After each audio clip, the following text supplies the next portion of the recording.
evening, and welcome to another Midnight Musings, and happy New Year's Eve. If you're joining me in this video, you're in my kitchen again, as where I filmed my last video. And I'm using the safe candle right now since I don't have a place to put a real one in front of me in the moment as I stand here. But perhaps in the future I'll get something a little bigger, a little taller to put it on here. But I'll put it here for now. Blessings and thank you for coming. I hope you're all having a quiet, still, and peaceful evening. And thank you for joining me. I had an insight, another one. I have them often, but this one came to me that I thought I would share. And this week I had this beautiful insight come to me where I was in the shower just washing, and I was like, oh, my scalp, and cleaning my hair, and I was realizing how loose my scalp could be if I allowed it to be. And when I was washing my scalp, I was like, wow, I'm holding a lot of tension in my scalp, and I tend to, I guess, hold a lot of tension in my body all around. I have always had anxiety and held tension in my body and have a lot of muscle pain and stuff from that. So I'm working on that. And people with anxiety sometimes suffer from a lot of tension, and it's just something that kind of goes with the territory. But in my journey with working through anxiety, I've noticed that I've been able to somewhat overcome some of that. But sometimes you just have a habit of holding yourself in different postures that aren't always relaxed or loose. But yeah, and so I was massaging my scalp, and I was like, ooh, this feels so much better. And I was thinking of how my cat's always a loose scalp when I pet her scalp. And I was like, we should all be like more relaxed like cats. And I know that in one of my shorts, I mentioned something about how when you see your pets, they're just in the moment and they're relaxed. And they're not thinking about the future or the past, and they're just here now. And we could all be just chilling like that too. And I think that that's also why their body and their muscles are more relaxed unless they have a reason to be in fight or flight mode, but and tense. But yeah, so I had this awareness that even when I shower normally, I don't really allow my scalp to just relax when I'm in the past. And so from now on, I'm going to try to really relax my scalp, and maybe not just in the shower, even like just normally, like right now, just like, oh, like just relax your facial muscles and sit on the couch and just do this and give yourself a little scalp massage, I guess is all I'm saying. And what I'm saying is on another deeper level, I had an awareness that I have always been an overthinker.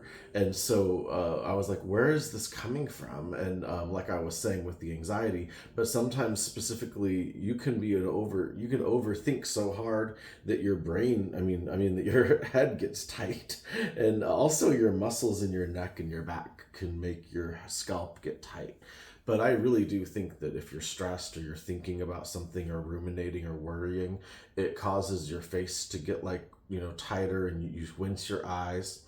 And sometimes I'll have a look like this, and I'm like, why am I tensing my face like this when I'm thinking, or even when I'm just doing something that's not hard? Sometimes I'll catch myself making a squinting face, and I'm like, why am I squinting? Like I should be enjoying this, whatever, like if it's taking a photo or something. And so it was just an interesting awareness that I've had it, and I've always been an overthinker. I'm a deep thinker. And in my 20s, I used to, I was told by one of my managers that I think too much and I overthink everything.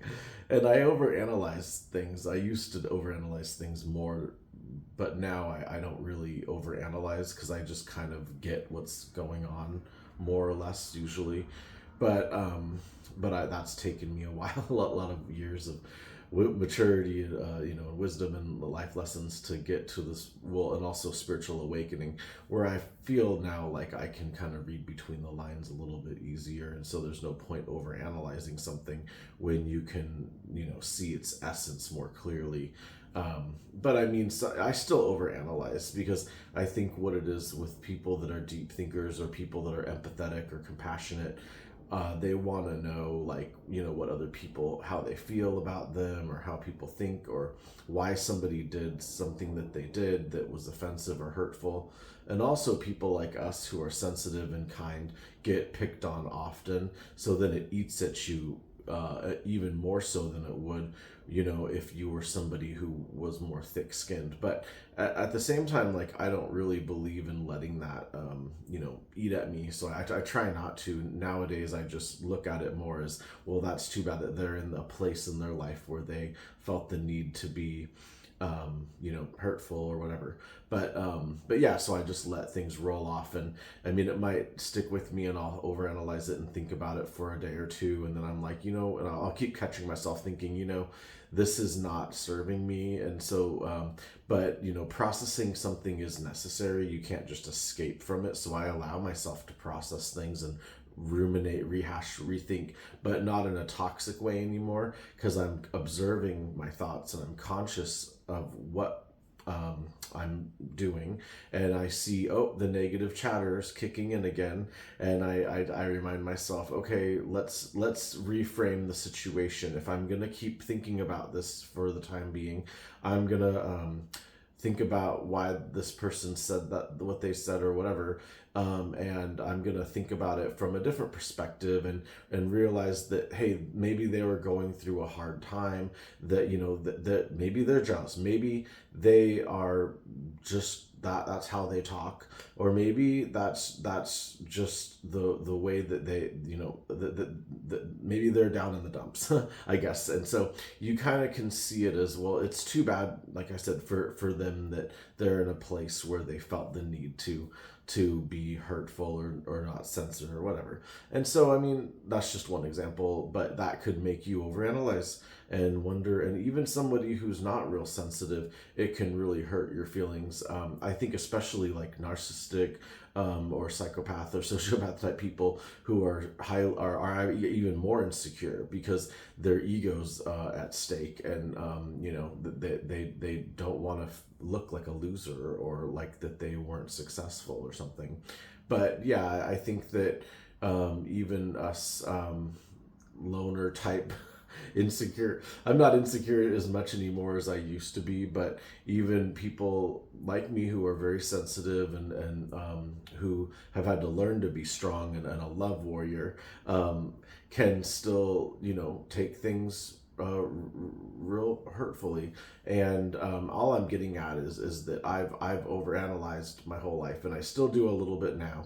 And I guess my point here is that if you overanalyze, and you've gotten to this point where you already have learned to self-love, like I've been talking about, and using compassion and self-love and forgiveness therapy to heal in your life, then don't beat yourself up about it if you still analyze or overanalyze your life, and overthink, and carry tension and some baggage from the past. But just know that you're in the state now of observing your thoughts, and you're not your negative chatter. You are not that chatter. And when you can step back, like I said in the 3 videos ago, from that chatter, and observe it, and realize that I am not that negative ego chatter saying that I failed, or this person said this or that.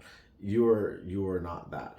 You are beyond and greater than that, and you are multifaceted, and you're always learning in every moment, and adapting, and shifting, and changing, and morphing, and evolving.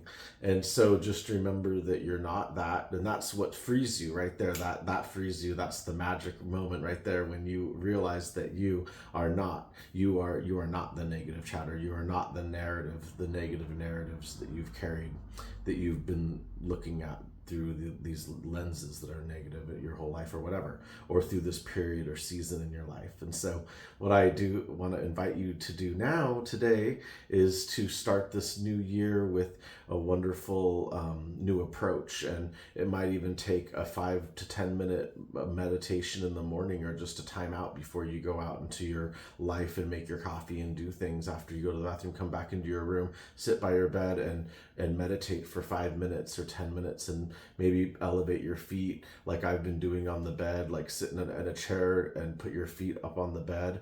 Or if you don't have that kind of a setup, which not everyone does, you can just lay back in bed, don't fall asleep, for just 10 minutes and do a nice little gentle meditation and tell yourself, I have control over this day.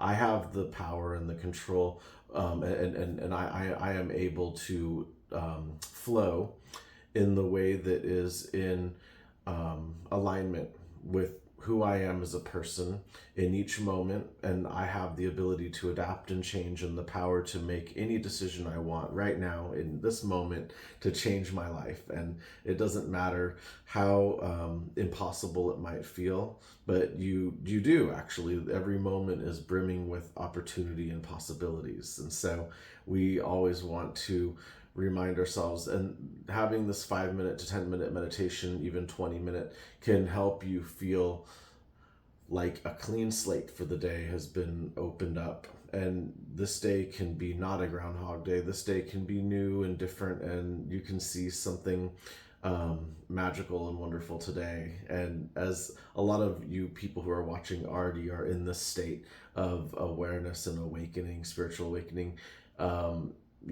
I'm just saying that we can all kind of remind ourselves to, that it's okay also to feel like, hey, I'm not having one of those kind of days, but we just are always observing that. We're observing that. We're like, okay, well, that's okay. I'm going to be gentle with myself today, and I'm not feeling, on cloud nine. I'm not feeling blissed out or joyful. That's fine. I'm not feeling that way all the time either. And so actually that's why part of the reason I'm wanting to make these to share, because it brings me great joy to help others and to share some of my journey and the things that I'm learning these days. So I'm going to keep massaging my face and massaging my scalp and doing these wonderful exercises throughout the day, and trying to have more fun with life and see life from a more playful, childlike lens, using my other insights and wisdoms woven in to try to, to continue to live in the moment now, and to be my fullest and wholest, as I feel like I've been, living in oneness, and in a divine oneness with all over the past like 7-8 years, and it's been wonderful. And once you're over into that side of the world and you're seeing the world as a Eden, and as a beautiful Garden of Eden that we're living in, that it doesn't have to be this negative place that people say it is. You can live in that alternate reality, which is actually a reality. People just don't see it. And so now that we're here, we can play and be on the lighter side and the more joyful, magical side of life, but we also have to be able to be available for people who are not there. And so it's all about balance and, being able to have a little bit of one foot in, one foot out. I've realized, because if you're you have to be all in into your new spiritual awakening and path, but also there's a balance in life. And so I'm learning that, to have more impact with people and family, and also to be able to be a more well-rounded person, you want to be able to have the wisdom and hold the space to encompass all people in your life, and to hold the space and have grace and for them and for their perspective, and to be able to wrap your mind around it. And that might challenge, one of our spiritual perspectives or stances on things, or our values, but that doesn't mean that that somebody else's perspective isn't valid to them, or that it doesn't matter. And so I think that basically acknowledging people and seeing people for who they are is what's important, and bringing a little bit of that spark and magic that you feel inside into their life can just happen organically and naturally and holistically. So I think that it's not all about like changing or fixing the world or bringing what you've learned to the world necessarily. It's just about being a demonstrator of it and living in that magic and in that space that you've held for yourself, and demonstrating it and leading by example. And that's the best way to help and heal others. So yeah, well, thank you again, and don't overthink too much. Just try, to give yourself that Zen moment in the mornings. And if and I'm gonna be posting more videos with more insights. So tune back in. Comment down below if you've had any of this awareness or something similar. Let me know. And down in the description, I'm going to put a link to my website. So if you would ever be interested in booking a free discovery session call with me, we can go ahead and see if we're a good match. And I'd love to start one-on-one sessions. I'm a health and wellness coach, and my website will be linked down below. My website is my business is Moonheart Herbals Holistic Wellness life coaching. So if you love what you're hearing and you'd love to chat more with me, go ahead and book a Calendly session with me through the link on my website. And then I have some also Stripe and Venmo paywall there. So that'd be wonderful to see you on the other side. And also my Buy Me a Coffee is linked there if you want to support me and help me out. And also please remember to like and subscribe to this video. Blessings, my friends, and Happy New Year. Thank you.